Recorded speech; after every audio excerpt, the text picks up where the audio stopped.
के दिन पोल पर चढ़कर एग्जिट खोल देखी। लेकिन एग्जिट खोल क्या है? क्या है ये एग्जिट खोल? क्या खुल जाएगा? ताले में बंद किस्मत या गांठ में बंद मेहनत का पैसा? एग्जिट खोल के साइंटिस्ट से होगी मुलाकात। पेट्रोल पंप पर उदास अटके भाई लोगों, भाई साहबों, जल्दी घर लौट आइए। शुरू हो रहा है प्राइम टाइम का एग्जिट खोल।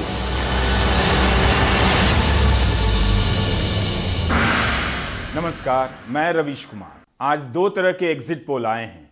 एक तो 5 राज्यों के चुनावों में क्या हुआ उसका एग्जिट पोल आ चुका है। आप जानते हैं कि कुछ एग्जिट पोल गलत होते हैं और कुछ आधे सही आधे गलत होते हैं।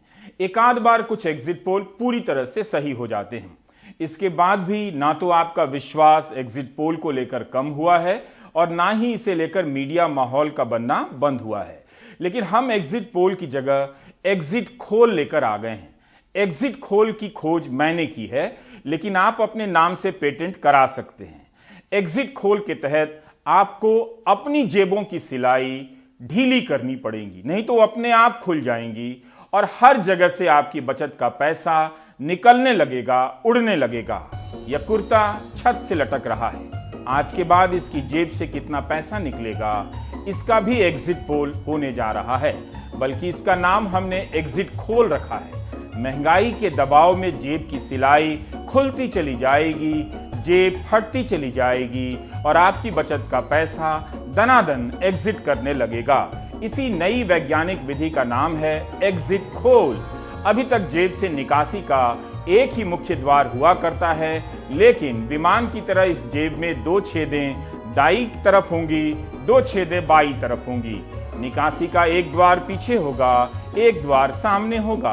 मंत्री जी फोन पर विमान में बैठे सिक्कों और नोटों को बताएंगे कि यात्रीगण सीट बेल्ट खुल चुका है, चुनाव हो चुका है। जहां जहां से दरवाजा खुला है वहां वहां से बाहर कूद जाइए, विमान तुरंत खाली कर दीजिए। आपका पॉकेट विमान बनने वाला है। चारों तरफ से एग्जिट पोल खोल दीजिए, अन्यथा महंगाई के दबाव से पॉकेट के चिथड़े उड़ जाएंगे। आपने जो भी कमाया है वो पिछले साल ही निकल गया था और जो बचा रह गया है इस साल निकल जाएगा। तो आप देख रहे हैं दुनिया का पहला एग्जिट खोल। एग्जिट पोल बनाम एग्जिट खोल। मैं अकेला इस मीडिया माहौल को तो नहीं बदल सकता और लोगों की जिज्ञासा होती भी है कि कौन जीतेगा। बस दुआ कीजिए कि सारी सरकारें जल्दी जल्दी पुरानी पेंशन व्यवस्था लागू कर दें और मुझे भी कोई सरकार पेंशन दे दे। पुरानी पेंशन व्यवस्था से आर्थिक तरक्की आएगी। महंगाई और घटती कमाई के कारण कौन इस दौर में अपनी आर्थिक असुरक्षा को लेकर चिंतित नहीं है। लोग अपना इंतजाम नहीं कर पा रहे हैं, सोचते हैं कोई दूसरा बंदोबस्त कर दे। इस महंगाई के कारण जब आपकी जेब को दस्त लगी हो, कोई दूसरा आपका बंदोबस्त नहीं कर सकता है। सरकार को एक विज्ञापन निकालना चाहिए। आवश्यकता है महंगाई के सपोर्टरों की। महंगाई के इन सपोर्टरों ने पिछले साल लोगों को समझाने में अच्छा काम किया कि 110 रुपया लीटर पेट्रोल खरीदकर देश के विकास में सीधा योगदान दे रहे हैं। अगर ऐसे ही महंगाई के supporter petrol pump, bus stand, चाय की दुकानों में बिठा दिए जाएं, तो पेट्रोल की मार से परेशान लोगों का हौसला बढ़ेगा। महंगाई की मार से जिनका भी मनोबल टूट गया हो, उन्हें तुरंत महंगाई के इन सपोर्टरों के पास भेजा जाएगा ताकि वे 110 की जगह 150 रुपया लीटर पेट्रोल खरीदने के लिए तैयार हो जाएं। खरीदते वक्त सीना फुला लें। सरकार ने पहले भी कई प्रकार के वॉलेंटियर बनाए हैं। स्वच्छता मित्र, गंगा प्रहरी, जन औषधि मित्र, महंगाई मित्र भी एक नया वॉलेंटियर हो सकता है। पिछले साल युद्ध नहीं था, लेकिन टैक्स था। टैक्स की ऐसी बमबारी हुई, आपको समझ नहीं आया क्या हो रहा है। मई महीने में मुंबई में पेट्रोल 100 रुपया लीटर हो गया था। इसके पहले मार्च और अप्रैल के दौरान लोग 90 से 100 रुपया लीटर पेट्रोल भरा ही रहे थे। वो कोई सस्ता तो था नहीं। अक्टूबर तक जाते जाते पेट्रोल 110 रुपया लीटर हो गया। टैक्स का ऐसा हमला हुआ कि लोग आज तक उबर नहीं पा रहे हैं। जुलाई 2008 में अंतर्राष्ट्रीय बाजार में कच्चे तेल का भाव $132 प्रति बैरल हो गया था। तब भारत में पेट्रोल का भाव 50 रुपया लीटर, डीजल 34 रुपया लीटर था। प्रधानमंत्री मनमोहन सिंह थे। अक्टूबर 2021 में जब अंतर्राष्ट्रीय बाजार में कच्चे तेल का भाव $82 प्रति बैरल हुआ, तब पेट्रोल भारत में 110 रुपया लीटर मिल रहा था। नरेंद्र मोदी प्रधानमंत्री थे। और हैं, अक्टूबर 2021 की तुलना में देखें तो फरवरी 2022 में कच्चे तेल का औसत भाव $94 प्रति बैरल रहा। 14% अधिक होने के बाद भी फरवरी में 1 पैसा दाम नहीं बढ़ा। अब तो $125 प्रति बैरल हो गया है, उससे भी ज्यादा चला जाता है। चुनाव ना होता तो फरवरी से ही हाहाकार मच गया होता। अब सारे लोग झुंड बनाकर आएंगे, टीवी में बैठेंगे और कहेंगे कि युद्ध के कारण दाम बढ़ रहे हैं, जो कि बढ़ भी रहे हैं। लेकिन क्या केवल युद्ध के कारण ही दाम बढ़ते रहे हैं, या तभी बढ़ते हैं जब युद्ध होता है? फिर चुनाव के दौरान 4-4 महीने दाम क्यों नहीं बढ़ते हैं? उत्पाद शुल्क पर बात कम करेंगे। 22 मार्च 2021 को लोकसभा में वित्त मंत्रालय का एक जवाब है। इसमें पेट्रोल, डीजल और प्राकृतिक गैस के आंकड़े हैं जो मैं पढ़ रहा हूं। 2017-18 में पेट्रोल और डीजल पर उत्पाद शुल्क से वसूली 2,04,910 करोड़ हो गई। 2018-19 में यानी लोकसभा चुनाव से पहले वाले साल में घटकर 1,54,178 करोड़ हो गई। 2019-20 यानी चुनाव खत्म होते ही सबसे अधिक वसूली 2,03,010 करोड़ हो गई। 2020-21 के केवल 10 महीनों में उत्पाद शुल्क से वसूली बढ़कर 2,95,401 करोड़ हो गई थी। यहां यह स्पष्ट करना जरूरी है कि करीब 3 लाख करोड़ की वसूली में प्राकृतिक गैस से टैक्स का हिस्सा केवल 919 करोड़ ही है। तो आपने देखा कि उत्पाद शुल्क की वसूली किस रफ्तार से बढ़ने लगती है। फिर जब चुनाव आने होते हैं तो उस साल कम हो जाती है, और जब चुनाव खत्म हो जाते हैं तो उत्पाद शुल्क की वसूली पहले से भी कहीं ज्यादा बढ़ जाती है। तो यह खेल अर्थव्यवस्था का कम, चुनाव का ज्यादा लगता है। यही खेल डीजल के साथ भी होता है। यह सब हम वित्त मंत्रालय के जवाब के आधार पर आपको बता रहे हैं। 22 मार्च 2021 के जवाब से आपकी आंखें खुल जानी चाहिए। वित्त मंत्रालय ने इसी जवाब में बताया है कि कैसे उसकी कमाई में उत्पाद शुल्क से होने वाली कमाई का हिस्सा डबल ट्रिपल होता चला गया है। बस जो चुनाव आता है तो उसके पहले घट जाता है। 2013-14 में केंद्र सरकार की कमाई में उत्पाद शुल्क का हिस्सा 4.3% था। 2016-17 में 3 गुना यानी 13.3% हो गया, बढ़कर 2018-19 में घटकर 6.8% हो गया। 2020-21 में चुनाव नहीं था तो 12.2% तक जा पहुंचा। इस बार जब तक 5 राज्यों में चुनाव हुए हैं, पेट्रोल और डीजल के दाम नहीं बढ़े हैं। 4 नवंबर 2021 को सरकार ने उत्पाद शुल्क में कटौती नहीं की थी। उस दौरान केंद्र सरकार ने पेट्रोल पर लगने वाले रोड एंड इंफ्रा सेस को 18 रुपए से घटाकर 13 रुपए और डीजल पर लगने वाले रोड एंड इंफ्रा सेस को 18 रुपए से घटाकर 8 रुपए किया था। इस मेहरबानी के बाद भी आज तक मुंबई में 109 रुपया लीटर पेट्रोल मिल रहा है। कई शहरों में 95 रुपए लीटर लोग भरा ही रहे हैं। पेट्रोल का दाम कभी भी अप्रैल 2020 के 70 रुपए प्रति लीटर के भाव पर नहीं पहुंचा। इस दौरान केवल रोड एंड इंफ्रा उपकरों की वसूली का डेटा देखेंगे तो आपको पता चलेगा कि आपसे कितना टैक्स निचोड़ा जा रहा है। 2019-20 में 67,371 करोड़ की वसूली हुई। 2020-21 में 1,23,596 करोड़ की वसूली हुई। 2021-22 में 2,03,235 करोड़ की वसूली हुई। 2022-23 में 1,38,450 करोड़ की वसूली प्रस्तावित है। इसमें उत्पाद शुल्क का आंकड़ा नहीं है। इसके अलावा इन सड़कों पर चलने के लिए आप अच्छा खासा टोल टैक्स भी देते हैं। कार से 1 किलोमीटर का टोल टैक्स औसतन ₹1.25 बैठता है। यही कारण है कि लंबे समय से आप पेट्रोल और डीजल के बढ़े हुए दाम दिए जा रहे हैं। अब सवाल है कि बहुत महंगा से यह कितना बहुत बहुत महंगा होगा। इससे बढ़ने वाली महंगाई का हिसाब करेंगे तब पता चलेगा कि आपकी कमाई हर तरफ से घटती जा रही है। तब आपको पता चलेगा कि क्यों इस देश में विकास के तमाम दावों के बाद भी 80 करोड़ लोगों को मुफ्त अनाज की जरूरत पड़ी थी। जुलाई 2008 में जब $132 प्रति बैरल था, तब आपसे पेट्रोल 50 रुपया, डीजल 34 रुपया लीटर लिया गया। मार्च 2013 में कच्चे तेल का भाव $123 प्रति बैरल हो गया, उससे भी कम ही था। तब पेट्रोल का दाम 70 रुपया लीटर हो गया। देश भर में प्रदर्शन होने लगे, विपक्ष में जान आ गई। प्रधानमंत्री नरेंद्र मोदी तब मुख्यमंत्री थे। उस समय के उनके बयान ऐसे संदर्भ में कई बार दोहराए जाते हैं, लेकिन उससे दामों के बढ़ने पर कोई असर नहीं पड़ा। अप्रैल 2007 में कच्चे तेल का भाव $65 प्रति बैरल था। पेट्रोल 42 रुपया लीटर, डीजल 30 रुपया लीटर मिल रहा था। मार्च 2021 में कच्चे तेल का भाव $64 प्रति बैरल था, यानी अप्रैल 2007 की तुलना में $1 कम। तब पेट्रोल 91 रुपए, डीजल 81 रुपए लीटर मिलने लगा। जनवरी 2016 में कच्चे तेल का भाव $28 प्रति बैरल था। तब पेट्रोल 59 और डीजल 44 रुपया लीटर मिल रहा था। 2020 के अप्रैल में कच्चे तेल का भाव करीब $20 प्रति बैरल था। इतना कम हो गया, तब भी पेट्रोल भारत में 70 रुपया और डीजल 62 रुपया लीटर मिल रहा था। कच्चे तेल का भाव कम होता है, बहुत ही कम होता है, तब भी पेट्रोल और डीजल का दाम बहुत होता है, ज्यादा होता है। इस तरह आपको महंगाई के अधिकतम स्तर को न्यूनतम महसूस करने की आदत डाल दी जाती है। इस तरह से आपसे लंबे समय तक पेट्रोल और डीजल के दाम के नाम पर वसूली की गई है। अब हम आपको दो आंकड़े और दिखाते हैं। 24 मार्च 2021 को राज्यसभा में पेट्रोलियम मंत्री ने अपने जवाब में यह बताया है कि 2009 से पेट्रोल और डीजल पर कितना टैक्स वसूला जाता था। इससे तस्वीर थोड़ी और साफ होने लगेगी। 2009 में पेट्रोल पर उत्पाद शुल्क 13 रुपए 75 पैसे लगता था। सितंबर 2012 में 9 रुपया 48 पैसा हो गया।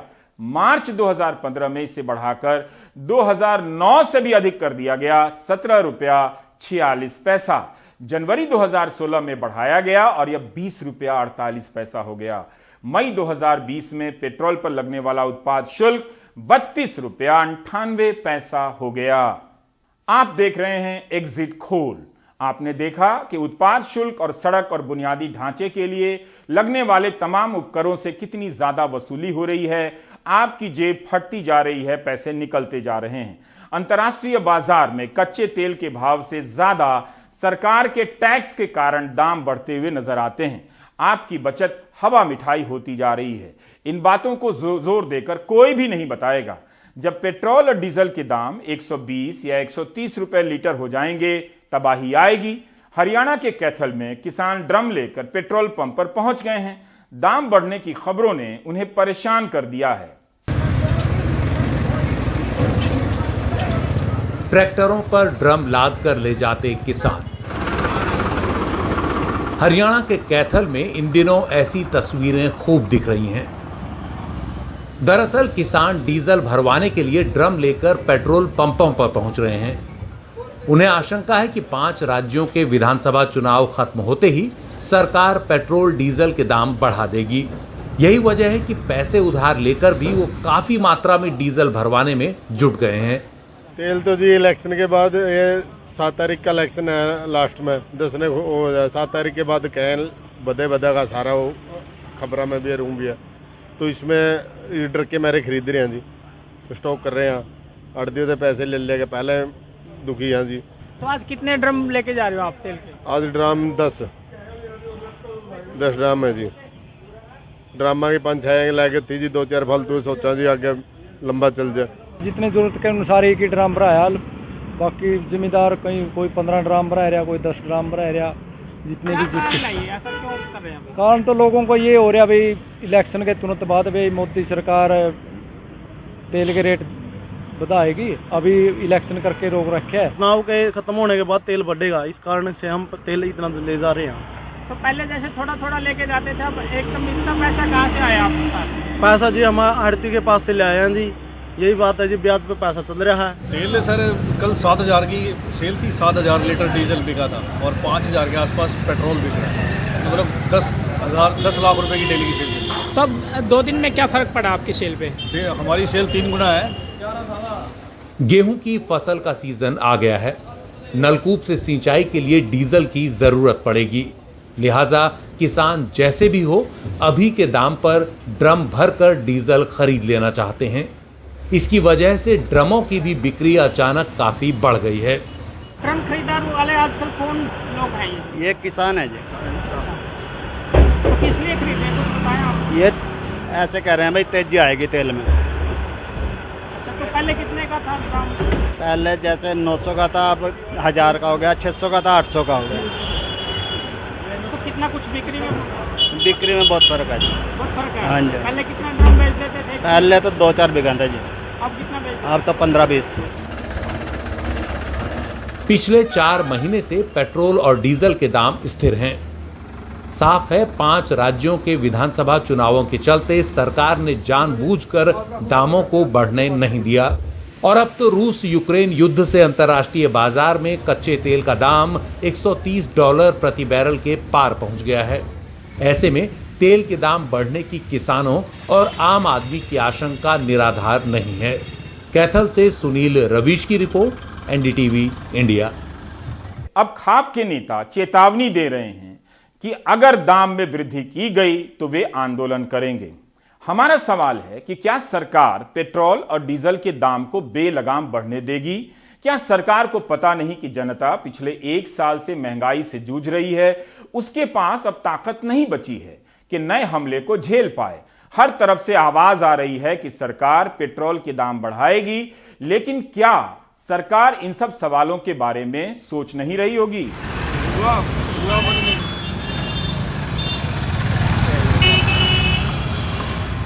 करोड़ों दुपहिया वाहन चालकों की सोचिए। ज्यादातर दुपहिया चालक कम कमाई पर जीते हैं और कोरोना के 2 साल में इनकी कमाई घटी भी है। अगर पेट्रोल और डीजल के दाम नियंत्रण से बाहर हुए तो करोड़ों दुपहिया चालकों के परिवार में तबाही आ जाएगी। होम डिलीवरी के कारोबार में लगे दुपहिया चालक बर्बाद हो जाएंगे। अभी वे जीने भर के लिए कमाते हैं, उसके बाद वे मरने से बचने के लिए कमाएंगे।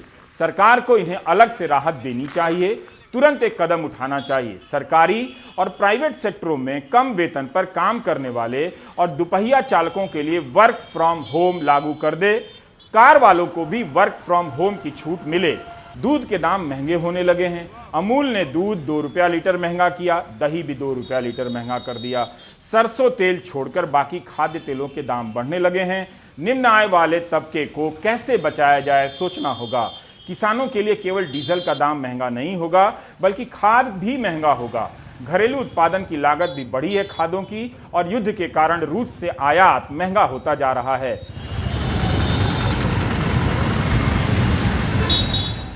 रूस पर लगे प्रतिबंधों के कारण भारत गेहूं और मक्के के निर्यात से फायदा उठा सकता है, लेकिन जो घाटा होगा उसकी भरपाई इससे होगी या नहीं, मैं दावे के साथ नहीं कह सकता।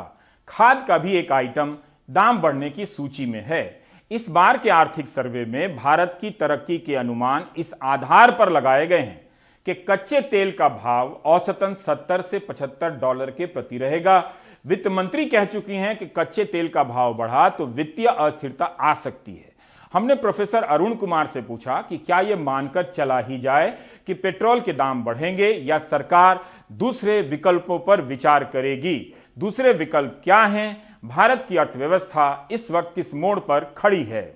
ऐसा है कि अभी जो इंटरनेशनल दाम बढ़े हैं तो उसके पीछे स्पेकुलेशन चल रहा है। जो तेल की कंपनियां हैं वो ज्यादा प्रॉफिट कमा रही हैं, क्योंकि अभी जो रूस से सप्लाई है वो तो रुकी नहीं, उसको तो प्रतिबंधित नहीं किया गया है, क्योंकि यूरोप को चाहिए गैस और जो तेल जो आता है रूस से। तो ये स्पेकुलेशन चल रहा है कि आगे आने वाले समय में कमी होगी और इसलिए दाम काफी तेजी से बढ़ा है। अब जब इंटरनेशनल मार्केट में दाम बढ़ा है तो क्योंकि हमारा अब मार्केट बेस्ड प्राइसिंग है तो उसके हिसाब से तो दाम बढ़ना चाहिए था, लेकिन पिछले महीनों में बढ़ाया नहीं क्योंकि इलेक्शन आ रहा था और इलेक्शन के बाद ये लग रहा है कि शायद दाम बढ़ाएगी। पर हमें ये समझना है कि जो हमारा जो हम तेल का दाम देते हैं, पेट्रोल का, डीजल का, उसमें करीब करीब आधा हिस्सा तो कॉस्ट होता है और आधा हिस्सा टैक्स होता है जो सेंटर को और स्टेट्स को जाता है। तो ये जरूरी नहीं है कि दाम बढ़ाए जाएं। अगर सरकार अपना टैक्स कम कर दे तो दाम इतने नहीं बढ़ेंगे या दाम बिल्कुल नहीं बढ़ेंगे। अगर जो सरकार अपना टैक्स कम कर दे, जैसे कि अभी 30-35 रुपए का टैक्स कुल मिला के है, उसको 12 रुपए कम कर दे तो जो दाम वहीं का वहीं रहेगा। तो इसलिए मेरा मानना है कि एक पॉलिसी डिसीजन होगा कि इस समय तेल का दाम बढ़ाया जाए या तेल का दाम नहीं बढ़ाया जाए, और हम टैक्स कितना कलेक्ट करें उसके ऊपर निर्भर करेगा। क्योंकि इस समय जो हमारे गरीब लोग हैं, जो हमारे असंगठित क्षेत्र के लोग हैं, उनकी आमदनी कम हो गई है, उनकी नौकरी पे परेशानी आ गई है, तो इसलिए उनकी जेब वैसे ही खाली है और तेल के दाम बढ़ेंगे तो तेल एक बुनियादी प्रोडक्ट होता है, बेसिक गुड जिसको कहते हैं, जो हर चीज में इस्तेमाल होता है। तो तेल का दाम बढ़ेगा तो बाकी सब चीजों का दाम बढ़ेगा, तो इन्फ्लेशन और तेज हो जाएगा। वैसे भी इन्फ्लेशन अभी जो है वो 6% की रफ्तार से ज्यादा चल रहा है, कंज्यूमर प्राइस इंडेक्स, और होलसेल प्राइस इंडेक्स तो पिछले 11 महीने से 10% के ऊपर चल रहा है। तो इस सब को देखते हुए अगर जो ये दाम तेज कर दिए गए और जो इन्फ्लेशन और बढ़ जाएगा तो अर्थव्यवस्था में और परेशानी आ जाएगी, गरीब आदमी को और परेशानी आएगी, और जो सरकार कह रही थी कि हमारी रिकवरी हो रही है वो रिकवरी कम हो जाएगी। तो इस सब को देखते हुए सरकार का ये हो सकता है कि वो कहे कि हम जो टैक्स थोड़ा कम कर देते हैं जिससे कि दाम इतना ना बढ़े, और क्योंकि इस समय सरकार का जीएसटी कलेक्शन अच्छा चल रहा है, डायरेक्ट टैक्स कलेक्शन अच्छा चल रहा है, तो ये चाहे तो ये कर सकती है। तो ये सरकार को एक नीति निर्धारण करना पड़ेगा कि वो कितना दाम बढ़ाए। जैसे इंटरनेशनल दाम बढ़े हैं, करीब 30% बढ़ गए हैं, क्या उतना बढ़ाए या उससे कम बढ़ाए, तो ये सरकार को जो है अभी पॉलिसी में डिसाइड करना पड़ेगा। यूक्रेन के राष्ट्रपति ने अमेरिका से अपील की है कि वह रूस से तेल का आयात ना करें। अगर इस तरह से ऐसा हुआ तो तेल के भाव, कच्चे तेल के भाव $150 से $200 प्रति बैरल तक जा सकते हैं। एक ही रास्ता है कि ईरान से कोई डील हो, वहां से तेल की भरपाई हो, तभी कच्चे तेल के भाव में कुछ कमी आ सकती है। इस बीच हर देश कच्चा तेल खरीद रहा है, इस कारण भी इसका भाव बढ़ता जा रहा है। युद्ध के 10 दिन हो गए, प्रतिबंधों से रूस को घिरने के बाद भी यूक्रेन की तबाही नहीं रुकी है। लाखों लोग विस्थापित हो चुके हैं और इसकी कीमत दुनिया के बाकी हिस्सों के लोग भी चुका रहे हैं। पेट्रोल से लेकर अन्य चीजों की महंगाई के कारण अरबों लोग आर्थिक रूप से लगातार विस्थापित हो रहे हैं। किसी का पैसा डूब रहा है शेयर बाजार में, तो किसी की कमाई घट रही है खरीदारी के बाजार में। यूक्रेन की इस तबाही का फायदा उठाने वाले देश और कंपनियां भी कम नहीं। अमेरिका और यूक्रेन दोनों अपनी अपनी तरह से युद्ध के कारण रूस के खिलाफ नैतिक दबाव बनाने में लगे हैं, लेकिन कुछ कंपनियों की नैतिकता उनके धंधे में होती है। एक तरफ अमेरिकी सांसद सरकार पर दबाव बना रहे हैं कि रूस से आयात बंद हो, लेकिन दूसरी तरफ यूरोप की सबसे बड़ी कंपनी शेल को लेकर विवाद हो गया है। शेल ने एक बिचौलियों के मार्फत रूस से तेल खरीद लिया। शेल ने 7.25 लाख बैरल तेल रूस से खरीदे हैं। उसे यहां अंतर्राष्ट्रीय बाजारों की तुलना में $28.50 प्रति बैरल सस्ता मिला है। शेल ने यह सौदा ट्राफिगुरा से किया है, जिसने युद्ध से पहले रूस से इस बारे में करार किया था। प्रतिबंध ट्राफिगुरा पर लागू नहीं होता। फाइनेंशियल टाइम्स की रिपोर्ट के अनुसार शेल कंपनी को $20 मिलियन का मुनाफा हो सकता है। तो ये खेल भी चल रहा है। सीरिया में जब कुछ लोग आतंकवाद से लड़ने का नाटक कर रहे थे कुछ देश, तो उन्हीं देशों की कंपनियां आईसिस से तेल का धंधा भी कर रही थीं। यूक्रेन के मंत्री दिमित्री कुलेबा ने ट्वीट किया है कि शेल ने चुपके से रूसी तेल खरीदा। हमारा सवाल है कि रूसी तेल से क्या आपको यूक्रेनी जनता की खून की महक नहीं आती? यूक्रेन के कुलेबा ने अपील की है कि दुनिया की कोई भी कंपनी रूस से तेल ना खरीदे। शेल ने कहा है कि हम रूसी तेल का विकल्प खोजने में लगे हैं, लेकिन यह रातों रात नहीं हो सकता। यूरोप में गैस के दाम 62% तक बढ़ गए हैं। गैसोलीन भी एक तरह का पेट्रोलियम प्रोडक्ट है।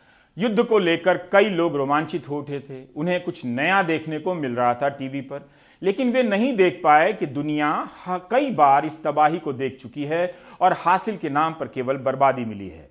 आपकी कमाई तेजी से एग्जिट करने वाली है। आप जानते हैं कि टीवी चैनलों की रेटिंग बार्क नाम की एजेंसी तय करती है। बार्क की रेटिंग को लेकर कई तरह के सवाल उठते रहे हैं। एक सवाल सैंपल को लेकर भी है। कम सैंपल होंगे तो रेटिंग विश्वसनीय हो ही नहीं सकती। अब तो एग्जिट पोल के सैंपल भी लाखों में होने लगे हैं। फिर टीवी के करोड़ों दर्शकों की राय चंद हजार सैंपल से कैसे ली जा सकती है? बार्क सैंपल साइज बढ़ाने को तैयार नहीं है, इसलिए एनडीटीवी ने फैसला किया है कि इस रेटिंग सिस्टम से बाहर रहा जाए।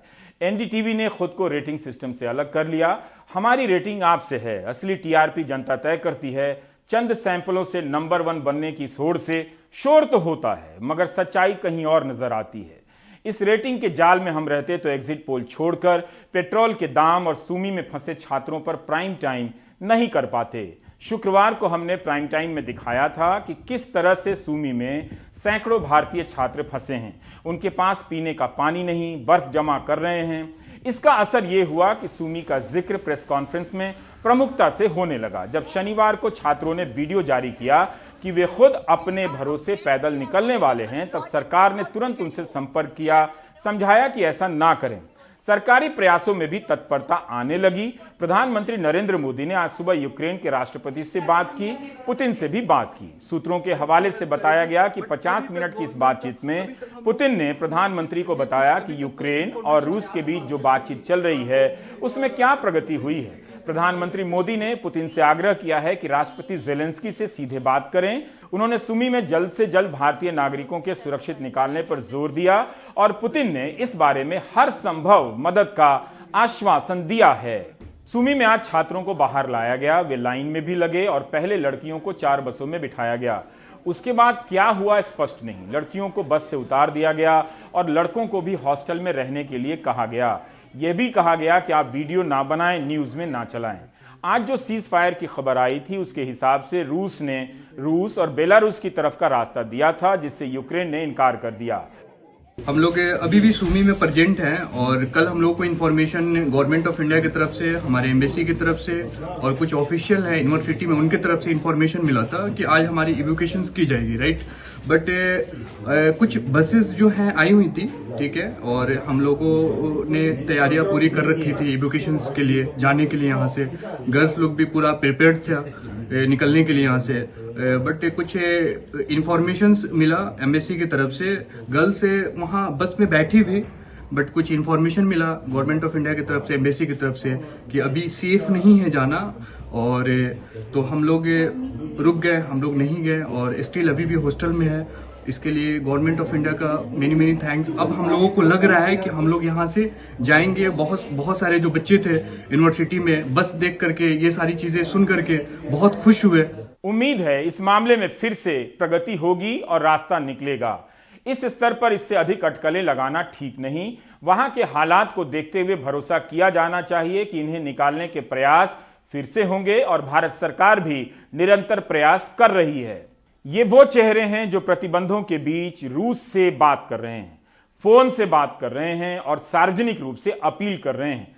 प्रधानमंत्री मोदी ने कई बार राष्ट्रपति पुतिन से बात की, आज भी बात की है। उन्होंने यूक्रेन के राष्ट्रपति से भी बात की है। इजराइल के प्रधानमंत्री ने बीच बचाव का प्रयास किया, इस क्रम में मॉस्को भी गए। तुर्की के राष्ट्रपति भी पुतिन से बात कर रहे हैं और सीज फायर की अपील कर रहे हैं। आज यह खबर आई है तुर्की के विदेश मंत्री के हवाले से कि तुर्की के एक शहर में यूक्रेन और रूस के विदेश मंत्री मिलेंगे और बात करेंगे। जर्मनी भी रूस से अपील कर रहा है कि युद्ध रोके। फ्रांस ने भी पुतिन से बात कर सीज फायर के लिए मनाने का प्रयास किया। मैक्रोन ने युद्ध से पहले भी बात की थी। इन सभी देशों ने यह अच्छी पहल की है कि रूस से लगातार बात कर रहे हैं। रशिया टुडे रूस का सरकारी मीडिया है। इसकी खबर के अनुसार रूस के रक्षा मंत्रालय ने बताया है कि सीज फायर का फैसला राष्ट्रपति पुतिन और फ्रांस के राष्ट्रपति इमैनुअल मैक्रोन की बातचीत के बाद हुआ। दोनों के बीच रविवार को यह बातचीत हुई थी। मैक्रोन ने नागरिकों की रक्षा के लिए सीज फायर की मांग की थी। मैरियूपोल में नागरिकों को निकालने के पहल के प्रयास पहले असफल हो गए। दोनों पक्षों ने एक दूसरे पर आरोप लगाया। रशिया टुडे का यह न्यूज है। इसके अनुसार रक्षा मंत्री का कहना है कि आज सुबह 10 बजे से लेकर शाम 7 बजे तक अस्थायी सीज फायर होने वाली है। रूस और बेलारूस की तरफ नागरिकों को आने का रास्ता दिया जाएगा। रविवार को रूस के राष्ट्रपति पुतिन और फ्रांस के राष्ट्रपति इमैनुअल मैक्रोन की बातचीत के बाद सीज फायर का ऐलान हुआ। मैक्रोन ने नागरिकों की रक्षा की मांग की थी। रूस चाहता है कि मानवीय गलियारा रूस और बेलारूस की तरफ निकले। यूक्रेन चाहता है कि उसके नागरिक रूस की तरफ ना जाएं। शायद इस बात को लेकर आज लोगों का निकलना रुक गया। सुमी से भारतीय छात्र नहीं निकल पाए और उसके बाद हमले की खबर भी आ गई, क्योंकि यूक्रेन ने इससे इनकार कर दिया। इस युद्ध के कारण यूक्रेन के 15 लाख से भी ज्यादा नागरिक विस्थापित हो चुके हैं। यूक्रेन में अफ्रीका के 16,000 छात्र मेडिकल की पढ़ाई करते हैं। यह संख्या भारतीय छात्रों के बराबर के कुछ ही करीब है। कई अफ्रीकी देशों का दूतावास भी यूक्रेन में नहीं है, लेकिन नाइजीरिया ने भी अपने नागरिकों को बड़ी संख्या में वहां से निकाला है। फ्रांस 24 की खबर के अनुसार नाइजीरिया ने पोलैंड, रोमानिया और हंगरी में फंसे 1300 छात्रों को लाने के लिए मैक्स एयर और एयर पीस के विमानों का बंदोबस्त किया किराए पर। गार्डियन की खबर के अनुसार नाइजीरिया के राष्ट्रपति मुहम्मदू बुहारी ने 5,000 नाइजीरियाई नागरिकों को निकालने के लिए 8.5 लाख यूरो की राशि मंजूर की। एक तरफ सरकार हर नागरिक को निकालने का आश्वासन दे रही है, तो दूसरी तरफ उसकी ढिलाई को लेकर वहां के मानवाधिकार लेखकों के संगठन राष्ट्रपति की आलोचना भी कर रहे हैं। नाइजीरिया के अखबार डेली पोस्ट की खबर है कि कई नाइजीरियाई नागरिकों ने पोलैंड, हंगरी और रोमानिया से अपने देश लौटने से इनकार कर दिया है। उनका कहना है कि नाइजीरिया तो इससे भी ज्यादा असुरक्षित है। प्रधानमंत्री मोदी कहते हैं कि अपने नागरिकों को पोलैंड, रोमानिया से सुरक्षित निकालना दुनिया में भारत के बढ़ते वर्चस्व का प्रमाण है। भारतीय नौजवान अपने दम पर यूक्रेन से बाहर आए, तब भारत सरकार के भेजे विमान से स्वदेश लौट पाए। लेकिन इसी तरह का प्रयास तो नाइजीरिया भी कर रहा है। नाइजीरिया के नौजवान भी अपने दम पर यूक्रेन के भीतर से बाहर आए हैं, तब रोमानिया, पोलैंड से उन्हें विमान से नाइजीरिया लाया जा रहा है। क्या नाइजीरिया का भी दुनिया में प्रभाव बढ़ गया है? या कैसे होता है कि भारत के लिए एक ही तरह का अभियान से दुनिया में उसके बढ़ते वर्चस्व का प्रमाण बन जाता है और उसी तरह के अभियान के लिए नाइजीरिया का जिक्र भी नहीं होता है? आप ब्रेक ले लीजिए। दिल्ली के छतरपुर के रहने वाले हरजोत सिंह को कीव में युद्ध के दौरान गोली लग गई थी। उस वक्त वो टैक्सी से कहीं जा रहे थे। उसके बाद हरजोत सिंह को यूक्रेन के एक स्थानीय अस्पताल में भर्ती कराया गया और उसके बाद किसी तरह से वो पोलैंड बॉर्डर पहुंचे। हालांकि उनकी हालत अब खतरे से बाहर है, लेकिन आप देखें कि विमान के ठीक पीछे एक एम्बुलेंस लाई गई है और इसी एम्बुलेंस में हरजोत सिंह को शिफ्ट किया जा रहा है क्योंकि वो घायल हैं और उनको विमान से इसी एम्बुलेंस में शिफ्ट किया जा रहा है। इसके बाद वो यहाँ से आर्मी के अस्पताल में पहुँचेंगे जहाँ पर उनका इलाज होगा। आप देखें कि हरजोत सिंह को अब एम्बुलेंस में शिफ्ट करने की तैयारी चल रही है। उनको इसी एम्बुलेंस में शिफ्ट किया जाएगा। उसके बाद उनको आर्मी अस्पताल ले जाया जाएगा जहाँ पर उनके इलाज का पूरा खर्च सरकार उठाएगी। यूक्रेन से निकलने के बाद पोलैंड बॉर्डर पर हरजोत सिंह ने कहा था कि उन्होंने काफ़ी परेशानियां झेली हैं और उन्हें इस बात का पूरा भरोसा था कि वो अपने देश लौटेंगे और अपने परिवार के लोगों से मिलेंगे। इसी फ्लाइट में रिटायर्ड जनरल वीके सिंह भी सवार हैं जो कि छात्रों को लेकर यहाँ पर पहुँचे हैं। रक्षा राज्य मंत्री अजय भट्ट छात्रों का स्वागत करने के लिए पहुँचे हैं। तो करीब 200 छात्र इस फ्लाइट में सवार हैं जिसमें हरजोत सिंह भी शामिल हैं जो गोली लगने से घायल हो गए थे और उनके परिवार के लोग बड़ी बेसब्री से उनका इंतज़ार कर रहे थे। हरजोत के परिवार के लोग दिल्ली के छतरपुर इलाके में रहते हैं और उन्होंने हरजोत सिंह के भारत लौटने के बाद सरकार का शुक्रिया अदा किया है क्योंकि वो काफ़ी लंबे समय से हरजोत का इंतज़ार कर रहे थे। हरजोत यूक्रेन में यूरोपीय भाषाओं की पढ़ाई कर रहे थे और बीते शुक्रवार को जब वो अपने कॉलेज से बाहर निकले तभी युद्ध के दौरान वो गोलियां लगने से घायल हो गए थे। उसकी हालत गंभीर बनी हुई थी, लेकिन इलाज के बाद अब वो खतरे से बाहर हैं और अपने वतन लौट आए हैं।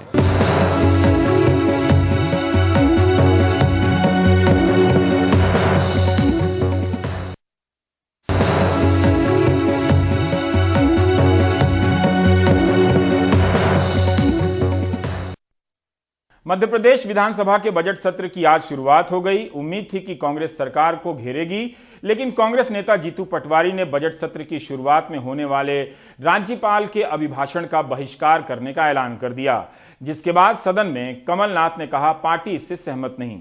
कुल मिलाकर सत्ता पक्ष को घेरने के बजाय पहले दिन कांग्रेस खुद ही घिरती नजर आई।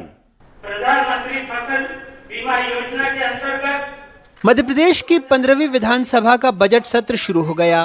पहले दिन राज्यपाल मंगूभाई पटेल के अभिभाषण से सदन की कार्यवाही पूरी हुई। सरकार की उपलब्धियों के अलावा 22 दफे उन्होंने प्रधानमंत्री नरेंद्र मोदी का नाम लिया, जिस पर नेता प्रतिपक्ष कमलनाथ ने ऐतराज जताया।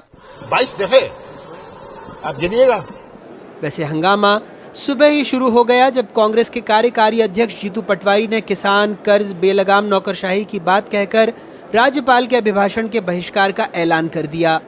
आपने प्रदेश को नंबर 1 कर दिया बेरोजगारी में, आपने प्रदेश को नंबर 1 कर दिया कुपोषण में, आपने मध्य प्रदेश को नंबर 1 कर दिया मातृ मृत्यु दर में, आपने प्रदेश को भ्रष्टाचार में नंबर 1 कर दिया।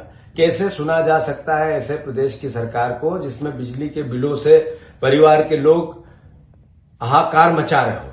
कैसे सुना जा सकता है? इसका मैं बहिष्कार करता हूं और माफी मांगते हुए ऐसी लूट की सरकार की अराजकता का विरोध करता हूं।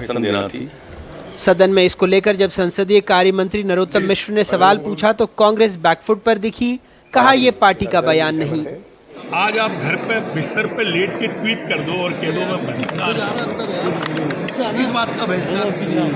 वो एक गोपनीय दस्तावेज है, आपने पढ़ कैसे लिया? हाँ। और पढ़ा तो कौन से पॉइंट का बहिष्कार या पूरे उसका किया तो पूरे उसका किया तो क्या पढ़ा? हाँ। ये इसके जवाब देना चाहिए उन्हें। मैं तो आप सबके माध्यम से मांग करूंगा विधानसभा अध्यक्ष से उनसे पूछना चाहिए। ये परंपरा रही है, विधानसभा हो या लोकसभा हो या जो भी सदन हो देश का, ये परंपरा हमें बनाए रखनी चाहिए और इसे मजबूती देनी चाहिए। हम सब इसमें भागीदार हैं। मैं तय कहना चाहता हूं कि ये हमारी पार्टी का फैसला है और ऐसी ट्वीट तो मुझे अभी घंटे भर पहले इसकी जानकारी मिली, पर ऐसे ट्वीट से मैं भी सहमत हूं जिससे सदन की गरिमा प्रभावित हुई। ये हमारी पार्टी का फैसला नहीं था। इस बड़े मन से एक गलत परंपरा का विरोध करते हुए सहमति जताई है, मैं उनको हृदय से धन्यवाद देता हूं।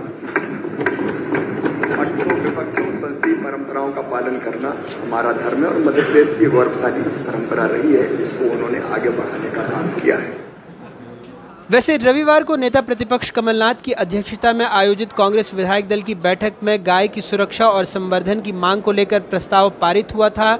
इसे ही जोर शोर से सत्र में उठाने का फैसला किया गया था। बजट सत्र 25 मार्च तक चलेगा।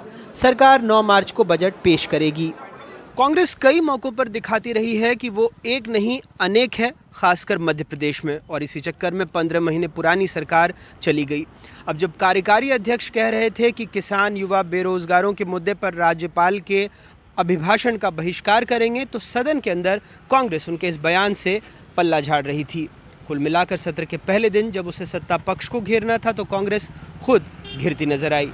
भोपाल से कैमरा पर्सन रिजवान खान के साथ अनुराग द्वारी, एनडीटीवी इंडिया। आप देख रहे थे प्राइम टाइम। नमस्कार।